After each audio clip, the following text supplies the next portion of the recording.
Now let us start with the topic that what is the formula for the work done. The formula for work done is W equals to F into S. W equals to F into S. What is work? When the force produces motion, then the work is said to be done. In the previous lecture we have completed up to this topic that when the force produces motion, then the work is said to be done. It means work done depends upon both the two factors, force as well as the displacement. Clear? Force पर भी dependency होगी और displacement पर भी dependency होगी, दोनों ही चीज़ों पर डिपेंडेंसी होगी यहाँ पर ना. SI unit of work done is Joule. SI unit of work done is Joule. SI unit of work is Joule. And I have shared you a video in your class WhatsApp group that you have to watch that video. Actually that video contains the starting topics which I have completed. ठीक है ना, सारे topics मैंने complete कर दिए उस video में, तो आप उसको एक बार देख लीजिएगा. अगर आपको प्रीवियस टॉपिक कुछ नहीं आ रहे होंगे तो वहाँ पर सारी चीज़ें समझ में आ जाएंगी. ये फार्मूला कैसे आया, वर्क डन के SI यूनिट क्या है, सारी चीज़ें मैंने उसमें डिस्कस की हैं. ठीक है ना. अभी हम देखते हैं SI unit of work done is joule. ठीक है ना. And joule equals to work done का SI यूनिट क्या होता है, जूल है. ठीक है ना. एंड फोर्स का SI यूनिट क्या है, न्यूटन है. एंड डिस्प्लेसमेंट का SI यूनिट क्या है, मीटर है. तो actually joule equals to newton into metre. Joule equals to newton into metre. Clear है. यहाँ तक हम कंप्लीट कर चुके थे. Clear. So 1 joule is equals to actually 1 joule equals to 1 newton into 1 metre. ठीक है ना. ये भी हमने लास्ट टॉपिक में कंप्लीट किया था. 1 joule equals to 1 newton into 1 metre कैसे आया. अगर यहाँ से डिफाइन 1 जूल आता है करने के लिए तो आप क्या करेंगे. ठीक है ना. When a force of 1 Newton is applied on an object and the body produces a displacement of 1 meter, then the work done is said to be actually 1 joule. ठीक है ना. तो वर्क डन कितना कहलाएगा, 1 जूल कहलाएगा. ठीक है. तो ये सारी चीजें हमने यहाँ से पढ़ी थी. Now the work done is this type of quantity. So work done is actually a scalar quantity. Work done कैसा क्वांटिटी है, स्केलर क्वांटिटी है. ठीक है. उसको देखते हैं कैसे स्केलर क्वांटिटी है. Just have a look please. Work done is a scalar quantity. Actually, it is a product of two vector quantities. It is a product of two vector quantities, and the product of two vector quantities gives us the scalar quantity. Work equals to force into displacement. Force into displacement. Okay. So force is a vector quantity. In the second chapter, we have studied that force is a vector quantity, displacement is also a vector quantity. So the product of two vector quantities is always a scalar quantity. Product of two vector quantities is always a scalar quantity. According to this formula, work done is a scalar quantity. It has only magnitude, but no direction. ठीक है ना. क्या होता है work done में? It has only magnitude and no direction. ठीक है ना. ये केवल इसमें क्या होता है, मैग्नीट्यूड होता है, कोई डायरेक्शन नहीं होती है. ध्यान रखिएगा इस चीज का. Work done has only magnitude and no direction. Okay. So I think इतना क्लियर हो गया होगा आप लोगों को कि इसी ध्यान रखिएगा कि the product of two vector quantity is always a scalar quantity. ठीक है ना. तो that's why work done is a scalar quantity. It has only magnitude and no direction. यहाँ से क्लियर हुआ. Now work done against gravity. Work done against gravity क्या है. ठीक है, उसको देखते हैं. Work done against gravity.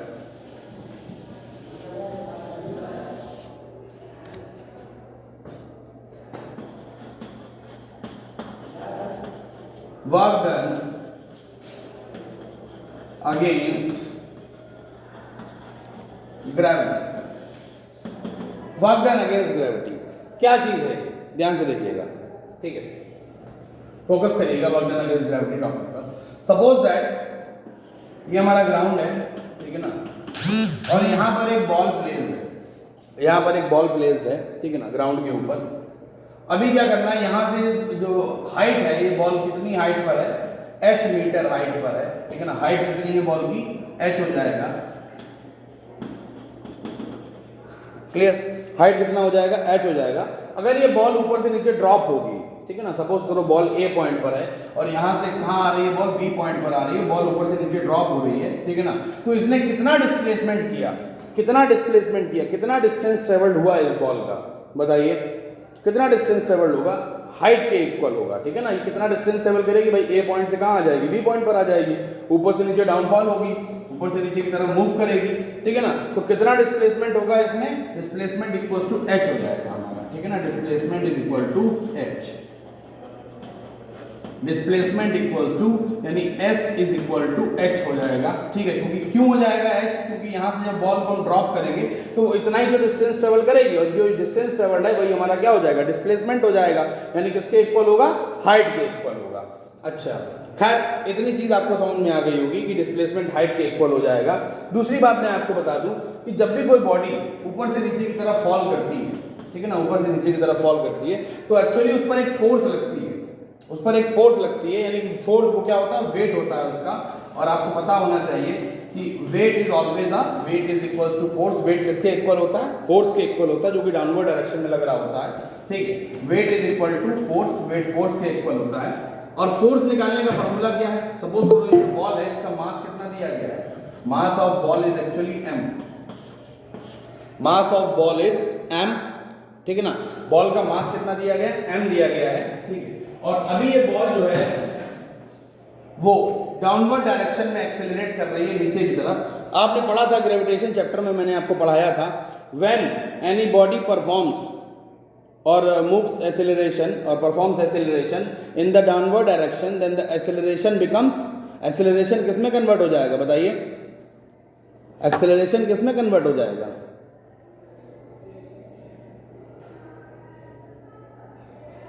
acceleration किस में कन्वर्ट हो जाएगा, जल्दी से बताइए। जब बॉडी डाउनवर्ड डायरेक्शन में मूव कर रही होगी तो एक्सेलरेशन रिटार्डेशन में, गलत नहीं, रिटार्डेशन में कंप्लीट कन्वर्ट नहीं होगा, wrong. Anyone, any other student? So acceleration actually gets converted into the acceleration due to gravity, ठीक है ना। एक्सेलरेशन किसमें कन्वर्ट हो जाएगा, एक्सेलरेशन ड्यू टू ग्रेविटी में कन्वर्ट हो जाएगा जब बॉडी वर्टिकल मोशन कर रही होगी। जब बॉडी का वर्टिकल मोशन होगा, या तो बॉडी नीचे से ऊपर की तरफ जाए या ऊपर से नीचे की तरफ आए, तो then in that case a is equals to actually g।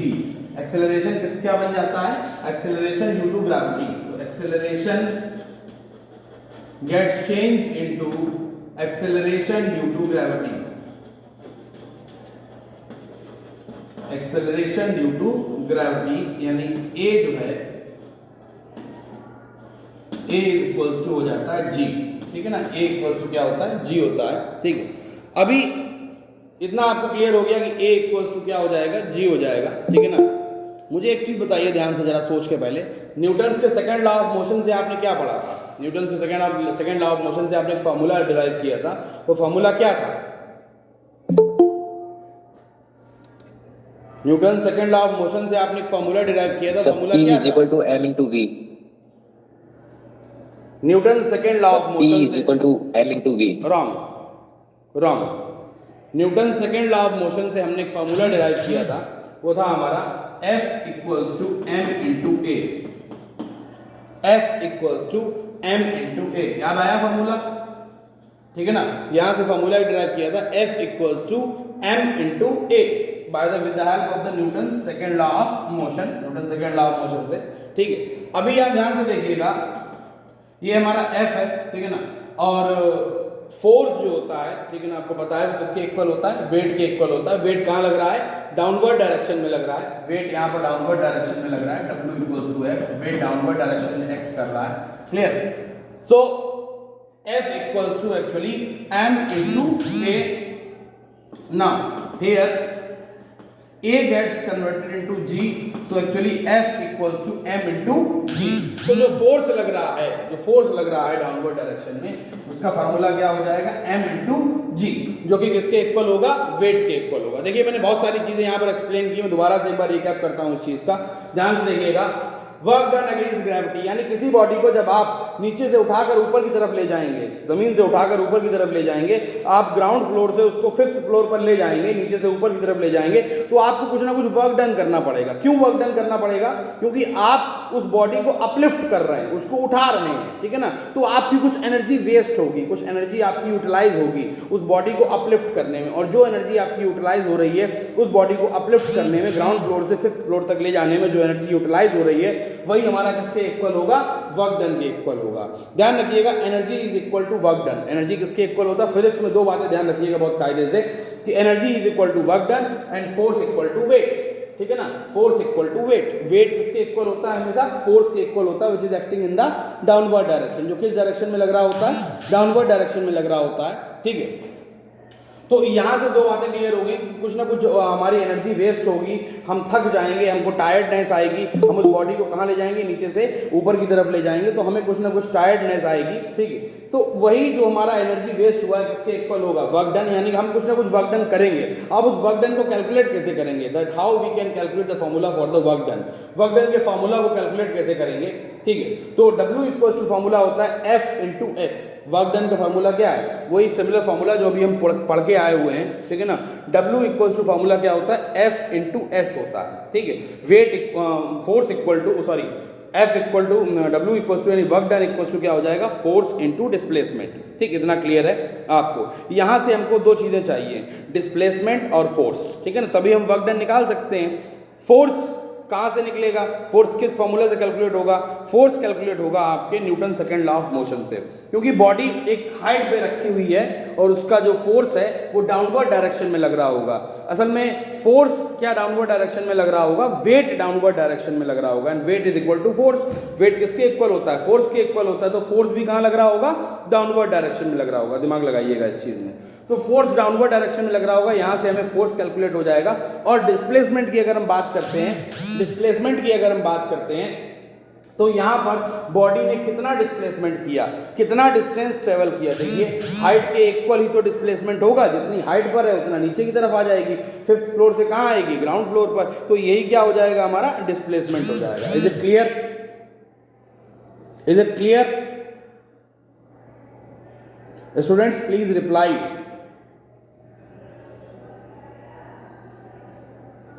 Okay.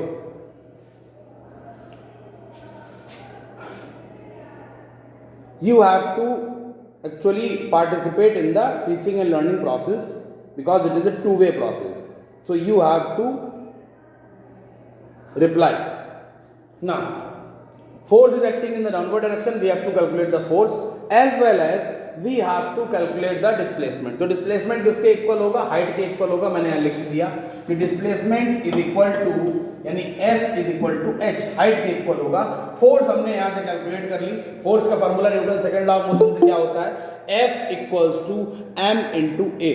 F equals to m into a. When the body is moving in the downward direction, then A gets converted into G, and now F equals to m into G. तो force का formula क्या हो गया? m into G हो गया। बिल्कुल clear है, कोई डाउट नहीं है यहाँ तक। नेक्स्ट देखिएगा अभी आप, हम वर्क डन का फॉर्मूला कैलकुलेट करेंगे। W इक्वल्स टू फॉर्मूला होता है F into S। ये वर्क डन का फार्मूला है, अभी अभी हम डिराइव करके उसको प्रूव करके आए हैं। W इक्वल्स टू, पिछली वीडियो में मैंने इसको प्रूव भी किया है, आप उसको देख सकते हैं, मैंने लिंक सेंड कर रखा है आपको, ठीक है। तो W equals to F into S. Now W that is work, W equals to that is work done, W is work here, ठीक है ना।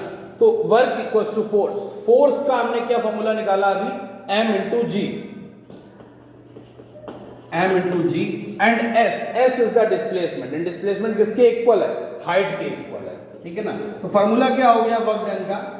Work done equals to m into g into h, where m is the mass of the body, g is the acceleration due to gravity, and the value for the g is always remains fixed, that is 9.8 meter per second square. 9.8 meter per second square. Actually it is acceleration due to gravity, and this is the height. Height means the displacement performed by the body. तो displacement कितना perform किया body ने? Height के equal किया है, ठीक है ना।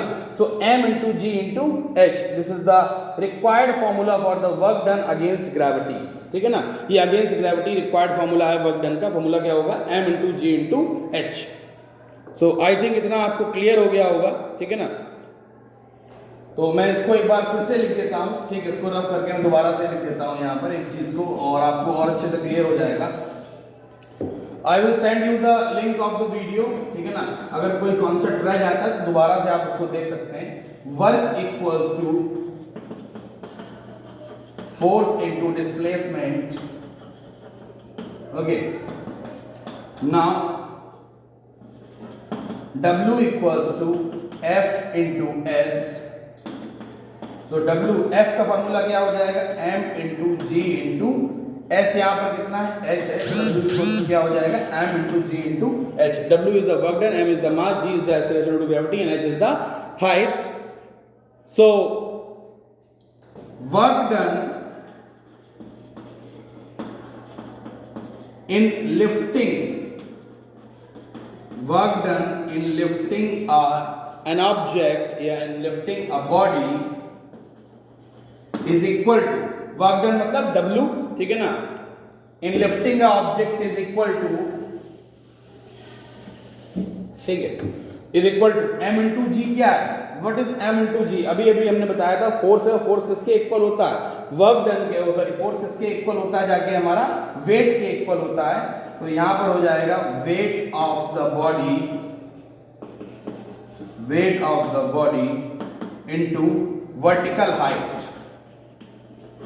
Vertical height. वर्टिकल हाइट तो होगा ना, ग्रेविटी के अगेंस्ट जाएंगे तो वर्टिकली ही तो जाएंगे, ठीक है ना। बट ग्रेविटी के अगेंस्ट जाएंगे तो वर्टिकली ही तो जाएंगे। तो ये फार्मूला हमारा ये भी हो जाएगा कि work done in lifting a body is equal to M into G, that is weight of the body, and H is the vertical height. So this topic is completed. Now इस topic में जितने भी topics आपने work done के यहाँ पर पढ़े हैं, आपने एक चीज को नोटिस नहीं किया, मैं आपको बता दूं, वो ये है कि जिस डायरेक्शन में हमारा फोर्स लग रहा है, फोर्स किस डायरेक्शन में लग रहा है, डाउनवर्ड डायरेक्शन में, और बॉडी का मोशन भी कहाँ हो रहा है, डाउनवर्ड डायरेक्शन में। यानी कि फोर्स और मोशन यानी डिस्प्लेसमेंट दोनों सेम डायरेक्शन में हो रहे हैं, ध्यान रखिएगा। अभी तक जितने भी केसेस आपने पढ़े हैं उन सारे केसेस में आपने ये चीज देख लिया कि पिछले वीडियो में मैंने आपको बताया था, अगर हम जो है वो हॉरिजॉन्टल फोर्स लगा रहे हैं, ठीक है ना, मैं आपको एक्सप्लेन भी कर सकता हूं, यहाँ पर ध्यान से देखिएगा फटाक से।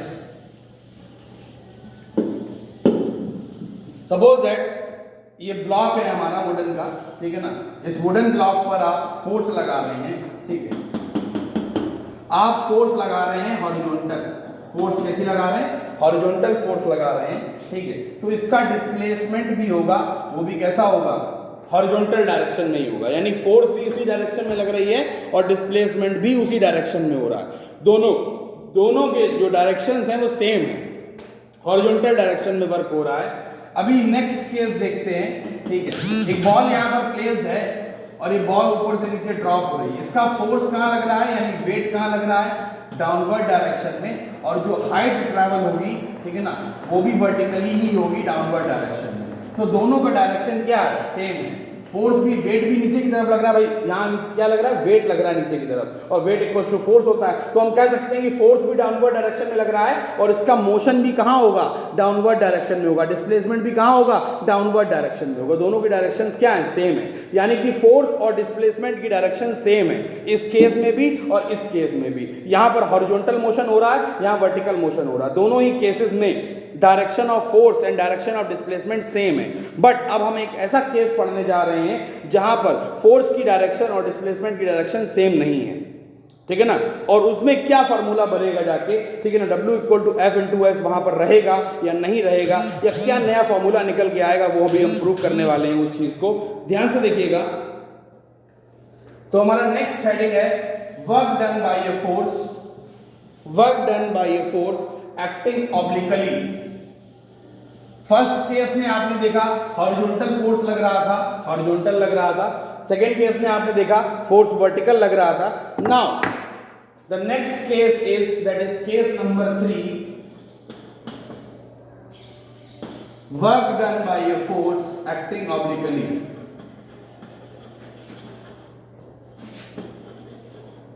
By force acting obliquely.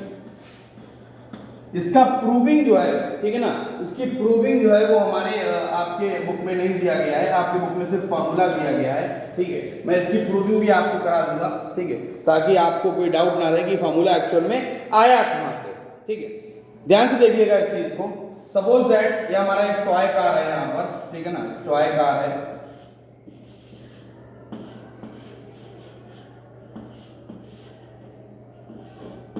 इसमें आपने एक थ्रेड बांधा हुआ है, ठीक है, और थ्रेड को बांध के आप जो है इसको एक धागे से बांध के आप इसको खींच रहे हैं, पुल कर रहे हैं, ठीक है ना, इसको खींच रहे हैं। तो इसको ऊपर की तरफ जब आप इस तरीके से रस्सी से, भाई आपने छोटा बच्चा है सपोज दैट, ठीक है ना, और वो क्या कर रहा है, एक थ्रेड में अपनी कार को बांध कर टहलता हुआ चला जा रहा है, घर में पूरे घर में घूम रहा है, ठीक है ना, तो थ्रेड को वो पकड़े हुए है और फोर्स जो है वो थ्रेड की डायरेक्शन में लग रही है, यानी फोर्स का जो डायरेक्शन है ये हो जाएगा फोर्स की डायरेक्शन, ठीक है ना, इस डायरेक्शन में फोर्स लग रही है, direction of force,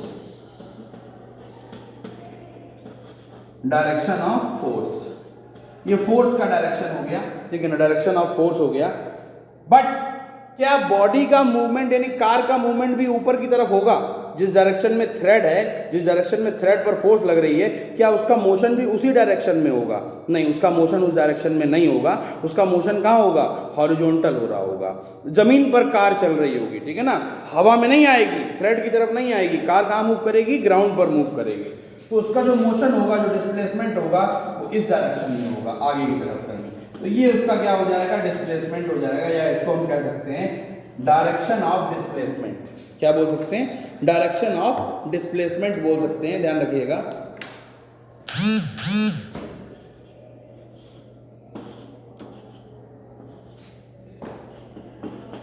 direction of displacement, देखिए बिल्कुल नया केस है आप लोगों के लिए, ठीक है ना, बिल्कुल नया केस है आप लोगों के लिए कि मोशन यानी डिस्प्लेसमेंट हॉरिजॉन्टल डायरेक्शन में हो रहा है, ठीक है ना, और जो फोर्स लग रही है वो ना तो हॉरिजॉन्टल है और ना वर्टिकल है, ठीक है ना, स्लैंटी फोर्स लग रही है, स्लैंटिकल फोर्स लग रही है, और स्लैंटिकल फोर्स जो है एक किसी निश्चित डायरेक्शन में होती है, ठीक है। तो how it can be possible, ऐसा कैसे पॉसिबल है कि फोर्स स्लैंटिकल लग रहा होगा और जो डिस्प्लेसमेंट है वो हॉरिजॉन्टल हो रहा होगा? तो मैं आपको बता दूं, देखिए इसका एक रीजन होता है यहाँ पर। अगर हम यहाँ पर एक डायग्राफ के थ्रू समझते हैं इस चीज को, तो ध्यान से देखिएगा, ये डायरेक्शन ऑफ फोर्स है, ये फोर्स है हमारा, ठीक है ना, और ये हमारा जो है वो क्या है? एक्स एक्सिस पर डिस्प्लेसमेंट है, डायरेक्शन ऑफ डिस्प्लेसमेंट है, ठीक है ना, डायरेक्शन ऑफ डिस्प्लेसमेंट है, ये डायरेक्शन ऑफ फोर्स है। ग्राफ से समझते हैं इस चीज को, ध्यान से देखिएगा। एंड यहाँ पर कुछ चीजें आपको नई पढ़नी है जो कि क्लास 10th में आप लोग पढ़ेंगे जाकर, ठीक है ना, उसके बारे में आपको बता दूं। The angle between the direction of force and the direction of displacement is theta. यहाँ पर जो एंगल है दोनों के बीच में वो कितना बन रहा होगा? थीटा। तो इसको हम बोलते हैं थीटा, थीटा THETA, ठीक है ना, थीटा। ओ बना के इसको इस तरीके से कर देते हैं, पेट बीच में से काट देते हैं, उसका थीटा है। और थीटा क्या होता है? एंगल होता है, ठीक है ना, किसी भी दो एक्सिस के बीच में एंगल हो सकता है। यहाँ पर डायरेक्शन ऑफ फोर्स और डायरेक्शन ऑफ डिस्प्लेसमेंट के बीच में कितना एंगल है? थीटा। ये जो हमारा फोर्स आप देख रहे हैं, ये एक्चुअल में फोर्स दो कंपोनेंट्स में डिवाइड होगा, ठीक है ना, फोर्स दो कंपोनेंट में डिवाइड होगा, वो मैं बता देता हूँ। यहाँ पर देखिए, एक इसका हॉरिजॉन्टल कंपोनेंट होगा और एक इसका वर्टिकल कंपोनेंट होगा, ठीक है ना। फोर्स दो कंपोनेंट में डिवाइड होगा, horizontal component and vertical component, ठीक है। ये हमारा वर्टिकल कंपोनेंट है, वर्टिकल कंपोनेंट हो जाएगा F sin थीटा। क्या हो जाएगा? F sin theta. Sine theta के बारे में आपने कुछ नहीं पढ़ा होगा, ठीक है। ये ट्रिग्नोमेट्रिक फंक्शंस होते हैं जो आप क्लास 10 में पढ़ेंगे जाके। 6 ट्रिग्नोमेट्रिक फंक्शंस होते हैं हमारे, साइन, कॉस, टेन, कोसेक, सेक, कॉट, ठीक है ना। लेकिन यहाँ पर हमें सिर्फ दो ट्रिग्नोमेट्रिक फंक्शंस का यूज करना है, साइन और कॉस का। तो सिर्फ आपको इतना याद रखना है इस केस में, ठीक, कि कोई भी ये मैंने बताया भी था जब मैंने फर्स्ट चैप्टर या सेकंड चैप्टर के बारे में बताया था कि किसी भी ये ग्राफ है हमारा, ये फोर्स डिस्प्लेसमेंट ग्राफ है, ठीक है ना। और इस ग्राफ में जो ये हमारा स्लोप है, मिडिल में जो आता है इसको हम स्लोप कहते हैं, और स्लोप दो कंपोनेंट्स में डिवाइडेड होता है, ठीक है ना, साइन थीटा कंपोनेंट और कॉस थीटा कंपोनेंट। तो यहाँ पर आप देख सकते हैं ये हमारा क्या है? F sin थीटा है, और यहाँ पर जो है दूसरा कंपोनेंट जो हॉरिजॉन्टल कंपोनेंट हो जाएगा वो हो जाएगा F cos थीटा, ठीक है ना, F cos थीटा। दो कंपोनेंट्स हैं, y एक्सिस वाले कंपोनेंट को हम बोलते हैं sin थीटा और x एक्सिस वाले कंपोनेंट को हम बोलते हैं F cos थीटा। तो आपने देखा कि फोर्स का एक कंपोनेंट देखिए डिस्प्लेसमेंट की डायरेक्शन में वर्क कर रहा है, भले ही पूरी फोर्स वर्क नहीं कर रही है, पूरा फोर्स नहीं लग रहा है डिस्प्लेसमेंट की डायरेक्शन में, लेकिन एक कंपोनेंट तो वर्क कर रहा है ना उस डायरेक्शन में, और जो कंपोनेंट डिस्प्लेसमेंट की डायरेक्शन में वर्क कर रहा होगा हम उसी को कंसीडर करेंगे, हम उसी को कंसीडर करेंगे, ठीक है ना। कौन सा कंपोनेंट वर्क कर रहा है डिस्प्लेसमेंट की डायरेक्शन में? F cos theta. यहाँ पर फोर्स जो है दो कंपोनेंट में डिवाइड हुआ है, मैं आपको बता देता हूँ, ठीक है। फोर्स दो कंपोनेंट में डिवाइड हुआ है, एक है F sin थीटा, ठीक है ना, और दूसरा है f cos थीटा। हमें वो कंपोनेंट चूज करना है जो डिस्प्लेसमेंट की डायरेक्शन में है, और डिस्प्लेसमेंट की डायरेक्शन में कौन सा कंपोनेंट है, f cos थीटा। यानी कि पूरा फोर्स भले ही नहीं लग रहा है डिस्प्लेसमेंट की डायरेक्शन में, लेकिन एक कंपोनेंट वर्क कर रहा है डिस्प्लेसमेंट की डायरेक्शन में, और उसी वजह से कार का मोशन कैसे हो रहा है, हॉरिजॉन्टल हो रहा है। कार का मोशन कैसे हो रहा है, हॉरिजॉन्टल डायरेक्शन में मोशन हो रहा है, ठीक है ना। ये पूरा डिपेंडेंट होगा किस पर, f cos थीटा पर, यानी फोर्स के उस कंपोनेंट पर जो डिस्प्लेसमेंट की डायरेक्शन में वर्क कर रहा है। तो वैसे हमारा फार्मूला क्या होता है वर्क डन का, W equal to F into S. Work done का फार्मूला क्या होता है, W equal to F into S. लेकिन यहाँ पर f टू कंपोनेंट्स में डिवाइडेड है, f cos theta and f sin theta. हमको वो कंपोनेंट लेना है जो डिस्प्लेसमेंट की डायरेक्शन में वर्क कर रहा है। तो कौन सा कंपोनेंट डिस्प्लेसमेंट की डायरेक्शन में वर्क कर रहा है, आपको दिखाई पड़ रहा होगा यहाँ पर f cos थीटा वर्क कर रहा है। तो f की जगह पर हम क्या प्लेस कर देंगे, f cos theta into S, f cos theta into s हम प्लेस कर देंगे यहाँ पर। Now the formula for the work done is actually f s cos theta, और यहाँ पर हमको जो है अलग अलग वैल्यूज पुट करनी है थीटा की, ठीक है ना। अलग अलग वैल्यूज पुट करनी है थीटा की, हमको अलग अलग वैल्यूज मिलेंगी। मैं आपको कुछ कॉमन वैल्यूज बता देता हूँ, ठीक है। तो जो अलग अलग वैल्यूज होती है cos थीटा की, जैसे कि यहाँ मैं लिख देता हूँ cos 0, अगर थीटा 0 होगा तो cos 0 की वैल्यू जो होती है 1 होती है, ठीक है। cos 90 की वैल्यू जो होती है वो हमारा कितना होता है, 0 होता है। यही दो वैल्यूज आपके लिए इंपॉर्टेंट है, ठीक है ना। इसको लर्न कर लीजिएगा कि cos 0 की वैल्यू क्या होती है, 1 होती है, और cos 90 की वैल्यू क्या होती है, 0 होती है, ठीक है। तो अगर फोर्स ऑब्लिकली वर्क कर रहा होगा, अगर फोर्स ऑब्लिकली वर्क कर रहा होगा, if the force act in the obliquely direction, then the cos theta component work in the direction of the displacement, and the formula for the work done is W equals to Fs cos theta. I think it is clear to you all.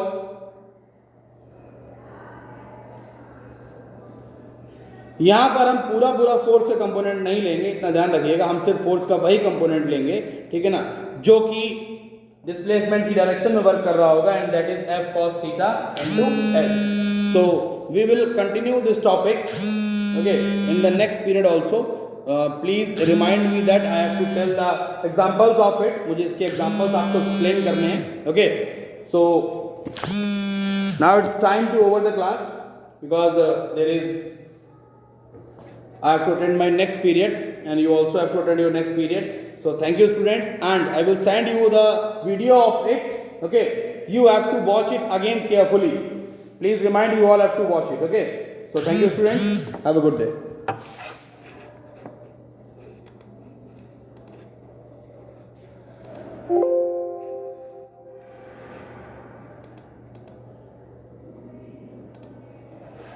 You all can leave.